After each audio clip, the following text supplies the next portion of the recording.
Eu queria trazer essa manhã uma reflexão sobre compreendendo como realizar a obra de Deus. Nem sempre a gente faz alguma coisa aqui na igreja, mas a gente tem a consciência do que é isso. O que é trabalhar na obra de Deus na igreja, no reino de Deus. Eu preciso de compreensão. Eu não gostaria de fazer nada sem compreender o que eu estou fazendo. Algumas coisas a gente, mesmo não compreendendo, a gente faz, se alegra, mas o bom é que a gente compreenda, principalmente quando se trata da obra de Deus, que com certeza implica na nossa vida espiritual, na nossa santidade, nossa pureza espiritual. E há um texto na Bíblia mostrando uma instrução do rei Davi para seu filho Salomão. Então vamos pegar uma história lá do Velho Testamento para a gente compreender alguns princípios que Deus exige de nós para fazer a sua obra. Esta instrução específica para a construção do templo foi o primeiro templo construído de alvenaria depois que o povo de Deus peregrinou pelo deserto por muitos anos. Então Deus quis que Davi construísse um templo, só que não era Davi. E a gente vai ver aqui por que Deus impediu que Davi construísse esse templo e passou essa tarefa para o seu filho Salomão. Então vamos lá. Primeiro livro de Crônicas, capítulo 28, versos 9 e 10. Os irmãos podem acompanhar no telão ou então nas suas próprias Bíblias. E diz assim: E você, meu filho Salomão, reconheça o Deus de seu pai e sirva-o de todo o coração e voluntariamente, pois o Senhor sonda todos os corações e conhece a motivação dos pensamentos. Se você o buscar, o encontrará, mas se você o abandonar, ele o rejeitará para sempre. Agora, toma cuidado, porque o Senhor te escolheu para edificares uma casa para o santuário. Esforça-te e faze a obra. Pronto, isso aqui é simples, autoexplicativo. Davi chama Salomão, Davi já no final da vida, sabia que o seu filho ia ser rei e deu uma instrução simples. O Senhor quer que você faça o templo, um santuário para ele. Agora, Davi antes dá uma explicação por que Deus não escolheu ele. Davi foi impedido de construir o templo. Segundo o próprio Davi, o motivo era porque ele derramou muito sangue nas guerras. E o texto é esse, 1 Crônicas 28, 2 a 3. O rei Davi se pôs em pé e disse: Escutem-me, meus irmãos e meu povo, eu tinha no coração o propósito de construir um templo para nele colocar a arca da aliança do Senhor, o estrado dos pés de nosso Deus. Fiz planos para construí-lo, mas Deus me disse: você não construirá um templo em honra ao meu nome, pois você é um guerreiro e matou muita gente. O que a gente vê nisso? Trazendo para a nossa época, trazendo esses princípios para nós. Isso mostra alguns critérios necessários e exigidos por Deus para a execução de sua obra. A exigência aqui é clara. Davi não era sacerdote, ele era rei, mas iria construir um templo e isso envolve compromisso com os princípios de Deus. A diferença básica entre Davi e Salomão é que no reinado de Salomão não houve guerra, foi um período de paz. Mas no reinado de Davi houve muita guerra. Só que Davi ele também foi negligente com muitos desses princípios de Deus. Não somente porque ele era um homem de guerra e derramou muito sangue e matou muita gente. Nós não podemos fazer a obra de Deus, a gente sabe, a obra do Senhor, displicentemente, negligentemente. Por isso, preste atenção para esses critérios. Primeiro, Deus requer mais do que zelo na sua obra. Não é somente você planejar, não é somente você querer fazer. Existe algo na obra de Deus que são princípios fundamentais para que o Senhor abençoe nossos planos. Davi podia ser muito fiel naquilo que fazia, mas sua conduta não foi pura em muitos momentos de sua vida. Por isso a gente sabe que é preciso santidade, coração rendido e capacidade de arrependimento. O que Davi não teve aí, talvez, foi um momento de santidade. Davi teve um coração rendido, Davi teve a capacidade de se arrepender, mas aqui o mais importante foi exatamente a questão da santidade. Uma coisa era Davi ser rei e outra coisa era servir diante do Senhor. Existem muitas pessoas na igreja zelosas, muito zelosas, a ponto de serem legalistas, tão legalistas que existe um vazio espiritual de compaixão e de misericórdia. Sem misericórdia, sem amor e com uma justiça além da justiça de Deus. Pessoas assim não estão preparadas para servir em determinados postos da obra de Deus. Servos que agem sem amor, é certo que haverá, certamente, ao invés de unidade, confusão, ao invés de unidade, divisão, ao invés de unidade, afastamento, ao invés de unidade, falta de comunhão. Existem algumas coisas que Deus dá muita importância para quem vai fazer a obra de Deus e dentro dos seus corações.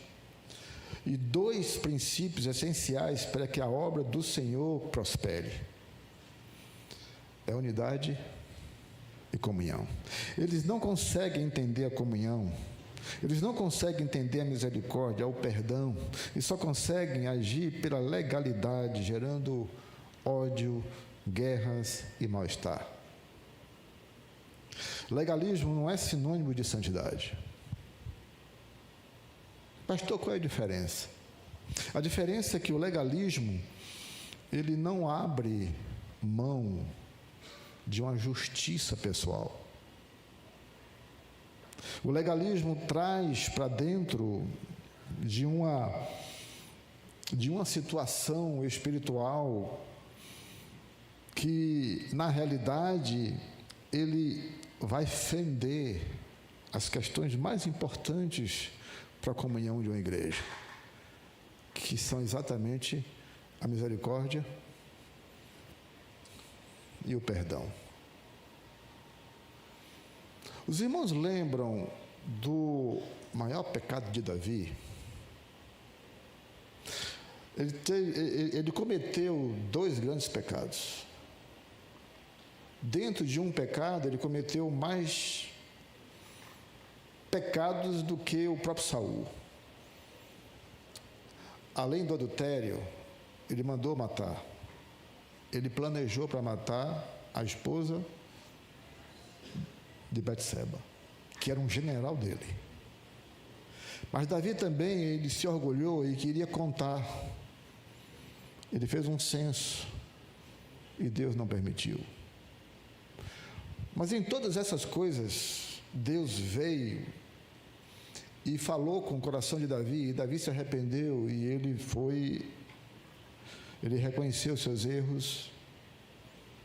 Mas Davi tinha algo que impediu fazer a obra do Senhor. Ele era rei, ele foi obediente ao Senhor perante toda aquele mandato do Senhor em relação à nação, mas aí servia a Deus como sacerdote, servir a Deus espiritualmente, ele não conseguiu. Foi preciso Deus levantar um rei em que não houvesse nada disso, não houvesse nenhuma situação que ele cometesse um pecado que ferisse o princípio espiritual para que pudesse construir um templo para ele. A gente sabe que no final da história, Salomão cometeu mais pecado do que Davi. Mas enquanto Salomão não cometeu esses pecados, Deus utilizou o rei Salomão para fazer aquilo que ele gostaria que fizesse, que era um templo para ele. O segundo critério necessário e exigido por Deus para a execução de sua obra é o conhecimento de Deus, um coração dedicado e voluntariado. Davi disse a Salomão: e você, meu filho Salomão, reconheça o Deus de seu pai, sirva-o de todo coração e voluntariamente. Gente, o que é servir de todo o coração? Estava até falando aqui com o pessoal aqui do louvor. Hoje nós estudamos sobre essa questão da negligência na obra do Senhor e do relacionamento entre irmãos para fazer a obra do Senhor. E uma das coisas que mais a gente precisa fazer é o coração rendido à obra. Eu não tenho que fazer a obra do Senhor porque o pastor pede. Eu não tenho que fazer a obra do Senhor porque eu quero agradar a alguém. Meu coração precisa estar na obra. E não apenas eu acompanhar as pessoas porque elas me convidam para fazer. E de forma voluntária. O que é um coração que serve ao Senhor e um coração voluntário? É algo que nasce dentro de você, uma vontade de fazer algo para a obra do Senhor, para louvá-lo, para glorificar o seu nome. E não porque apenas eu tenho uma habilidade, ou então porque apenas alguém me convidou. Davi conhecia Deus, era voluntário, mas não tinha um coração perfeito. Por isso ele ensinou a Salomão como proceder espiritualmente se quisesse obter êxito na obra. E coração dedicado não desvia seu objetivo de servir a Deus. Por mais que você seja frustrado dentro da igreja, por mais que você seja até perseguido dentro da igreja, por mais que você não se adapte naquela igreja, você não vai deixar de fazer a obra de Deus. Seja naquela igreja, seja em outra igreja. Porque servir a Deus não depende do comportamento de outra pessoa. Depende do meu coração dedicado à obra do Senhor. Davi nem sempre teve seu coração dedicado à vontade de Deus. Não apenas errou nessa área sexual, mas ele se dedicou a derramar muito sangue, mesmo sem um contexto de guerra. Eu não sei o que é que Davi estava pensando quando ele cedeu os seus desejos sexuais com relação a Betseba. A Bíblia diz que ele estava no terraço, enquanto a nação estava em guerra, ele estava sem fazer nada. A Bíblia diz não, tem um ditado que diz assim: mente vazia. Será que é isso mesmo? Não sei se isso é verdade, mas no caso de Davi foi, né, Lucas? Ele olhou do seu terraço, enquanto o povo estava em guerra, e viu uma mulher muito bonita tomando banho. Ele, eu sou rei, eu posso fazer o que eu quiser, né? Ele pensou assim: manda chamar. E chamou. E ali ele cometeu um grande pecado. Só que a mulher engravidou. E a mulher engravidando, foi o que ele fez? Não queria, talvez, manchar a sua reputação, talvez não, com certeza, mandou chamar o marido da frente da batalha para passar uma noite com a sua esposa. Porque aí, passando a noite, de quem era o filho? De Urias. Olha só que coisa terrível. Aí Urias, fiel aos seus colegas de batalha, disse: não, rei, estou lá com meus soldados na frente da batalha, não seria justo eu ter uma noite com a minha esposa. E aí dormiu aonde? Na porta de casa. E aí Davi soube que ele dormiu na porta de casa. Meu plano falhou. Chamou Urias, dessa vez, para tomar umas. Vamos fazer uma farra aqui. E Urias, em respeito ao rei, fez isso, mas ele estava com o coração aonde? Na obra. Davi estava com o coração aonde? No pecado. Compreendeu o coração na obra? Nesse momento, quem estava sendo fiel a Deus? Urias. E Davi, o ímpio da história. E aí, ele mesmo bêbado, ele não foi. Ele não cedeu ao plano do rei. E aí, ele escreveu uma carta, do próprio punho, selou a carta dizia o seguinte: coloca Urias, ele escreveu para o general maior, né? Joabe. Ele escreveu para Joabe: coloca Urias na frente da batalha, e ainda disse, com o objetivo, para que morra. Joabe abriu aquela carta. Deve ter tomado um susto. É o rei que está mandando. E aí Joabe colocou Urias na frente da batalha. E o intento de Davi foi concluído. Por que eu estou contando essa história? E aqui é uma coisa muito séria.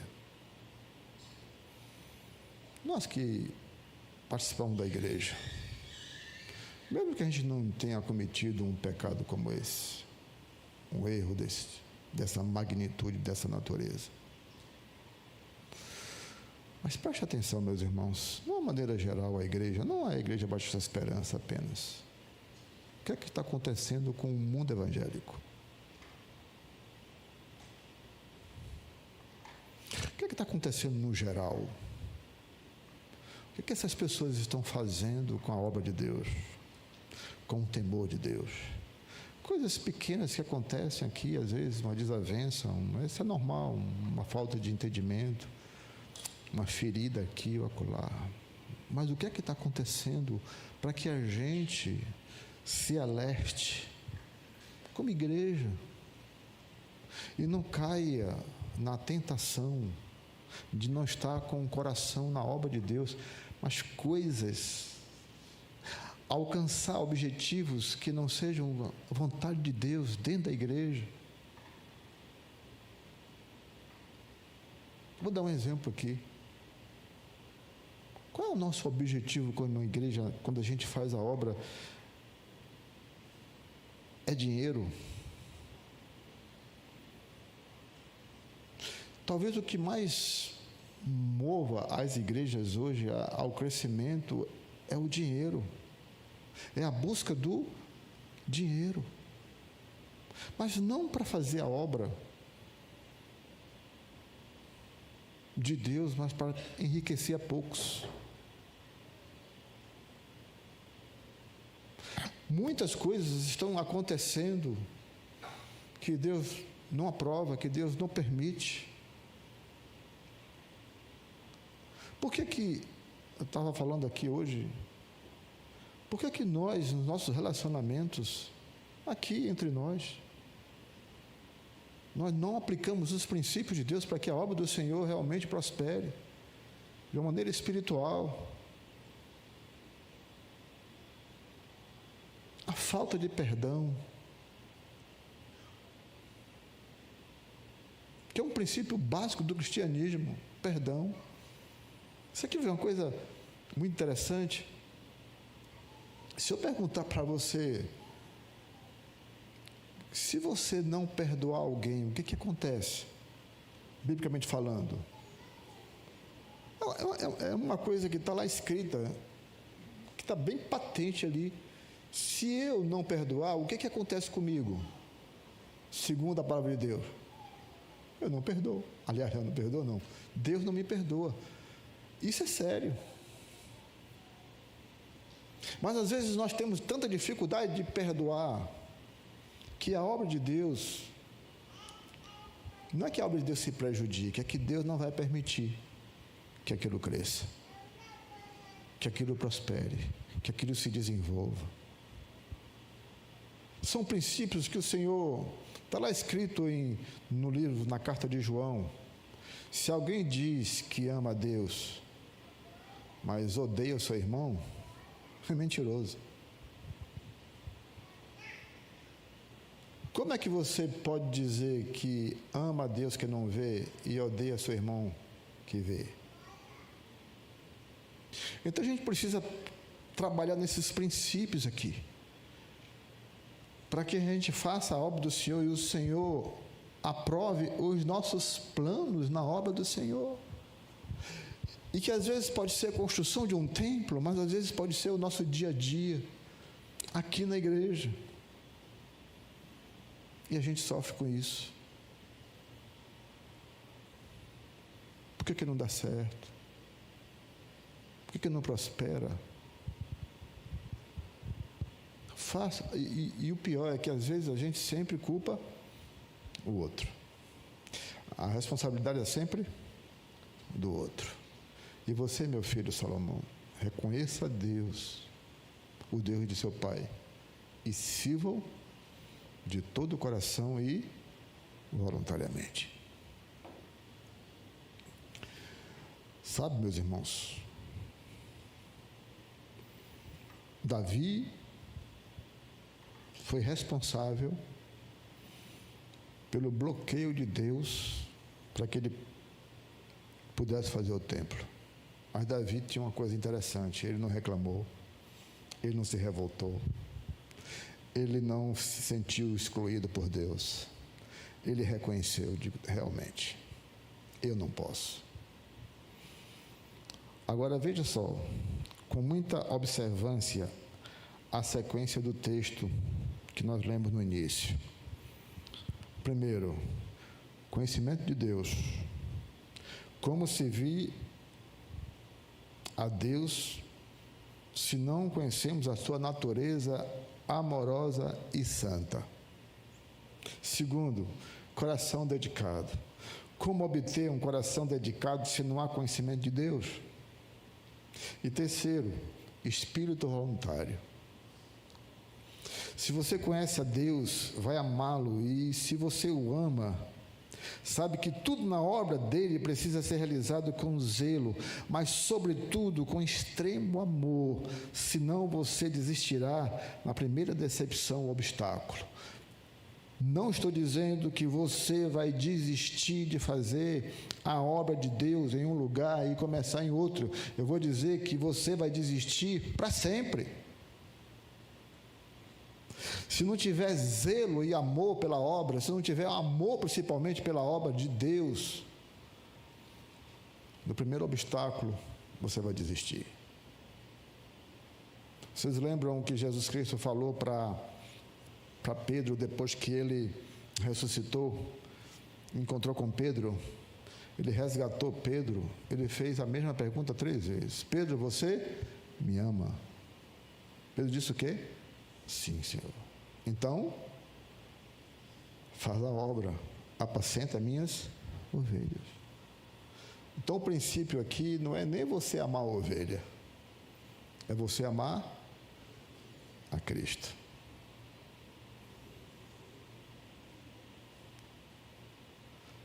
Quais são as ovelhas que você está apacentando no seu pequeno grupo? A ovelha que você está apacentando é em casa? Seu filho, sua filha? Qual é a ovelha que você está apacentando no seu ministério? Qual é a ovelha que você está apacentando? Sua esposa, seu esposo? Por amor a Cristo. A obra dele não pode parar. E às vezes a gente linka, né, a obra de Deus com a igreja. Não. É o seu dia a dia. Se você é esposo, se você é esposa, a obra de Deus é em casa. Mas por amor a Cristo. Por amor a Cristo, eu faço as coisas na casa de Deus, no reino de Deus, na minha casa, no meu trabalho. Por amor a Cristo, eu faço isso. Então, o conhecimento de Deus é básico. Coração dedicado, coração na obra, independente do que aconteça com você. E voluntariado, de forma voluntária, não é obrigado, é por amor.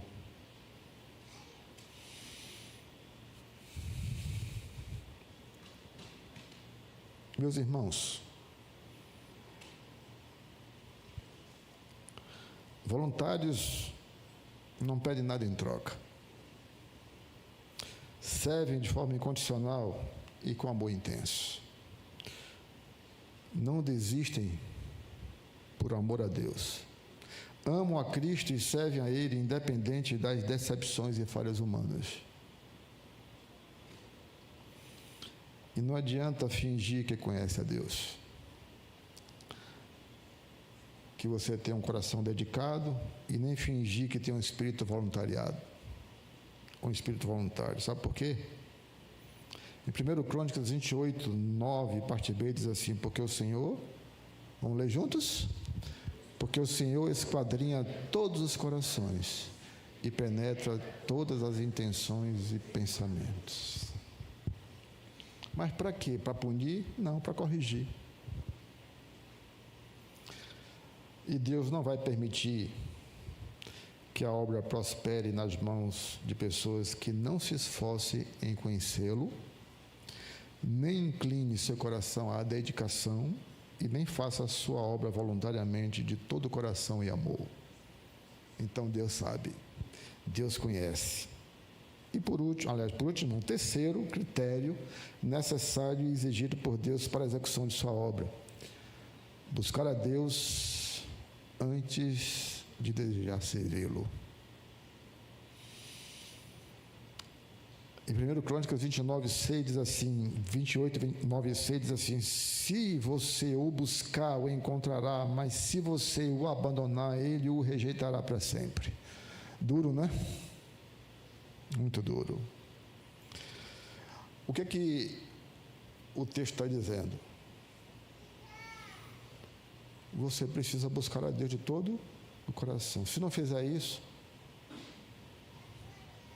não adianta. Tem que ser de todo o coração. Então, meus irmãos, já que a gente está aqui, num culto como este, ouvindo essa palavra, e que o nosso coração, você tem que refletir se o seu coração está buscando com dedicação servir a Deus, de todo o coração. Mas se o abandonar, ele o rejeitará para sempre. É uma palavra dura, mas é verdade. Aqui é uma clareza impressionante. Deus quer ser achado, mas é necessário que haja iniciativa de buscá-lo. Fazer a obra de Deus sem buscá-lo é o mesmo que deixar Deus e endeusar a obra. A obra nunca vai ser maior do que o Deus da obra. Então nós temos que buscar aquele que é infinito e maior que é Deus. A obra é consequência. Se eu começar a ter atividade na igreja, ser ativista na igreja, sem buscar a Deus, Isso não funciona espiritualmente. Ele não permanecerá à frente da obra se você não buscá-lo primeiro. Por isso, conhecendo isso, Moisés, quando Deus disse para Moisés: esse povo é obstinado, esse povo tem um coração endurecido, eu vou mandar um anjo, mas eu não vou com esse povo. Foi o que Moisés fez? Senhor, sem o Senhor, eu não vou. E aí, os nossos planos particulares para a igreja não funcionam. Os nossos desejos particulares para a obra do Senhor não funcionam. Os nossos projetos pessoais para a igreja não funcionam. Quem tem que ir à frente é o Senhor. Em qualquer obra que eu faça na igreja tem que ser, primeiro, eu buscar o Senhor. Senão não funciona. Não funciona espiritualmente. A igreja pode crescer, seu ministério pode crescer. Eu disse quarta-feira passada aqui que uma das maiores preocupações quando a gente está falando sobre jejum, atenção gente, quarta-feira é o último estudo sobre jejum. A minha preocupação é quando a gente está muito preocupado em jejum e oração, falar sobre jejum e oração, a igreja cresce, a estrutura cresce. São duas ferramentas que nós temos e a gente não usa. Estamos mais preocupados, às vezes, em manter a estrutura do que a vida espiritual. A gente está mais preocupado, às vezes, em criar uma estrutura. Isso é bom, isso não é ruim, mas não é só isso. Nós precisamos primeiro buscar o Deus da obra. A gente precisa ser incentivado a buscar o Deus da obra. Estamos buscando? Realmente? Uma pergunta tão simples e fácil: como é que a gente faz para buscar a Deus? A leitura bíblica, um tempo imenso em oração, isso é bom? Mas tem que ser de coração, não é só porque o pastor diz: olha, para buscar a Deus tem que ler a Bíblia, para buscar a Deus tem que orar, também. Mas o seu coração precisa ser focado nisso o tempo todo. Buscar o Senhor antes de fazer a obra do Senhor. Se você o buscar, o encontrará. Mas se você o abandonar isso, ele o rejeitará para sempre. Então o que é que Deus está falando para a gente aí? Ei, meninos, meninas, olha eu aqui, ó.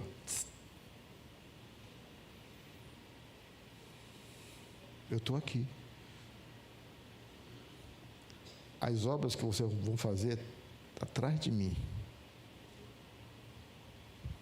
Então não passe por mim para fazer a obra. Venham a mim. E quando a gente vai a Ele, aí você diz assim: misericórdia de mim.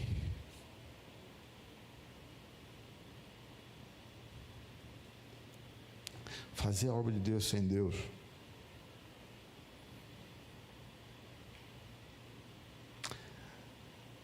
é o mesmo que você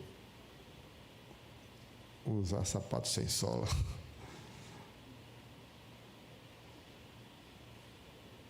Morar numa casa sem teto. Deus, a pessoa de Deus é em primeiro lugar. E o último.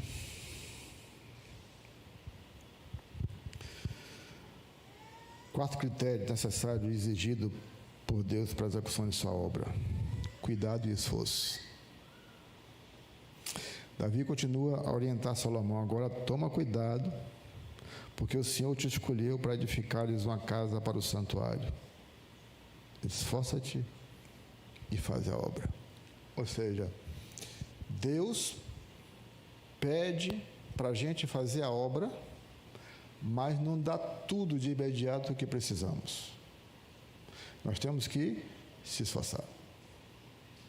Para eu ser pastor aqui, eu precisei Primeiro ser chamado, depois estudar, estudar, estudar, estudar e quinto, estudar. Noite de sono perdidas estudando. Conhecimento.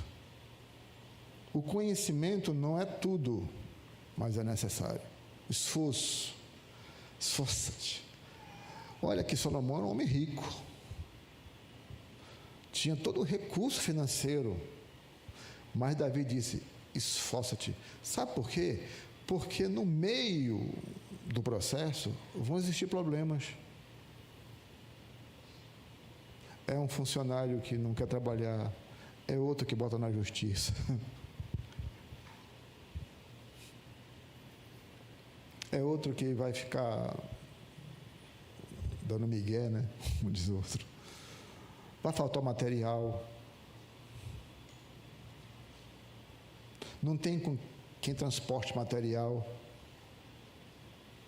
Esforça-te, não desanima, vai, faz a obra. Porque às vezes não é só o recurso que faz a obra acontecer sem problemas. E aqui, nos detalhes, às vezes, nós não nos esforçamos para resolver algumas questões tão simples. Tem uma sala que não tem ar-condicionado, às vezes não tem cadeira suficiente, às vezes a cadeira está suja, mas vamos fazer a obra, vamos nos esforçar, vamos fazer. Eu estou citando aqui coisas simples e que às vezes a gente coloca como obstáculo para não fazer a obra. Essa manhã eu acordei cansado, eu não vou fazer nada. Domingo de manhã eu vou montar numa bike, sair por aí. Ou então eu vou montar a cavalo, eu vou fazer uma caminhada, ou então eu vou lavar meu carro. Esforça-te, faz a obra. São coisas simples que você vai, aos poucos, não percebendo, aquilo vai esfriando o seu coração. E de repente você está fora. Porque você não se esforçou. Porque você não teve cuidado. Cuidado. O que Davi estava falando para Salomão? Cuidado com a sua vida espiritual. Cuidado que vão aparecer obstáculos e você precisa se esforçar. Mas eu quero que você faça a obra. E para concluir, esse cuidado e esforço é muito mais com o cuidado com a vida espiritual, conhecendo a Deus cada vez mais intimamente, e o esforço de fazer a obra com um coração perfeito e um espírito voluntário. Cuidado. Não faça a obra do nosso Deus, do Deus Todo-Poderoso, de qualquer jeito. Dê o seu melhor. A obra de Deus não é bico. Se der, eu faço. Se me sobrar um tempo, eu faço.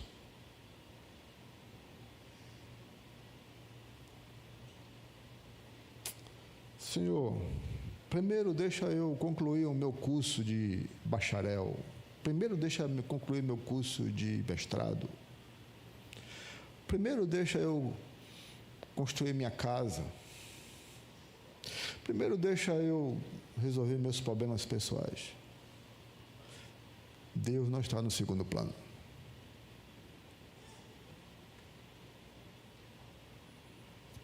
Talvez aqui tiveram algumas pessoas que já estudaram mais do que eu. Mas todo esse tempo que eu estou aqui, eu tenho estudado, mas isso nunca foi desculpa para deixar de fazer a obra. Estude, é bom, mas não use isso como desculpa. Construa, é bom, mas não use isso como desculpa. Compre o que você quiser, a sua propriedade que você quiser, mas não use isso como desculpas. Por que você acha que Deus chamou você, salvou você? Porque você é mais um no seu reino que Ele quer usar. Deus não te salvou para você ficar por aí,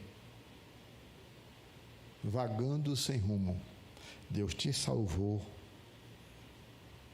porque Ele tem um propósito na sua vida para salvar mais pessoas, para salvar mais gente. Deus não aceita uma oferta de vida superficial. Paulo fala de um sacrifício vivo, santo e agradável a Deus. Ele se doou 100%, integral e completo. Ele não quer 10% de nós, que é só o dízimo, né? Ele quer 100% de nós também. Se Ele se doou 100%, é porque quer de nós 100%. Ele se doou 100% para nos ter 100%, integrais e completos. Se vir sem a devida entrega, presta atenção isso aqui. Se vir sem a devida entrega é o mesmo que caminhar 100 quilômetros para chegar no objetivo, no ponto final que você quer, mas só caminhar 99 quilômetros. O que significa isso? Que você correu 99 quilômetros para chegar ao seu objetivo. Mas se você correu 99, não chegou em lugar nenhum. Um esforço inútil, porque nunca chegará. Não existe servir pela metade ou desistir pelo caminho. Não para Deus. Quem desiste pelo caminho é porque não houve entrega completa de vida. E muitos já desistiram. E aí a pergunta que cabe é a mesma que Jesus fez aos seus discípulos: vocês também vão querer me abandonar? Duro é esse discurso.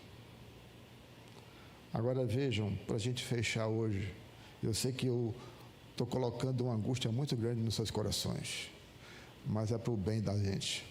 Eu também coloquei no meu coração. Agora veja em Hebreus 10, 38 e 39. Queria ler juntos com vocês. Vamos lá?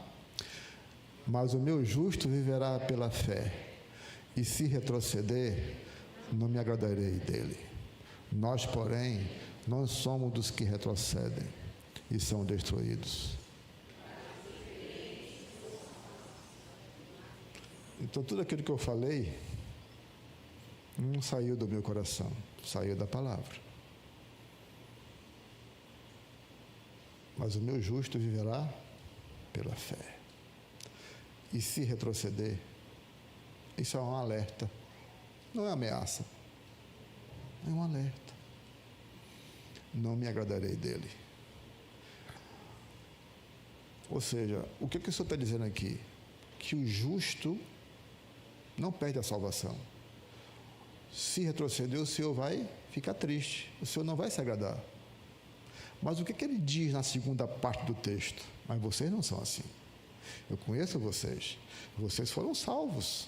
Por isso, porém, não somos dos que retrocedem. Ou seja, os que são salvos nunca vão retroceder. E se são salvos e retrocedem, o coração de Deus fica triste, não se agrada. Mas nós não somos dos que retrocedem e são destruídos. Mas nós somos dos que creem e são salvos. Essa salvação, ela garante no nosso coração que nós nunca vamos retroceder. Que o Senhor nos abençoe.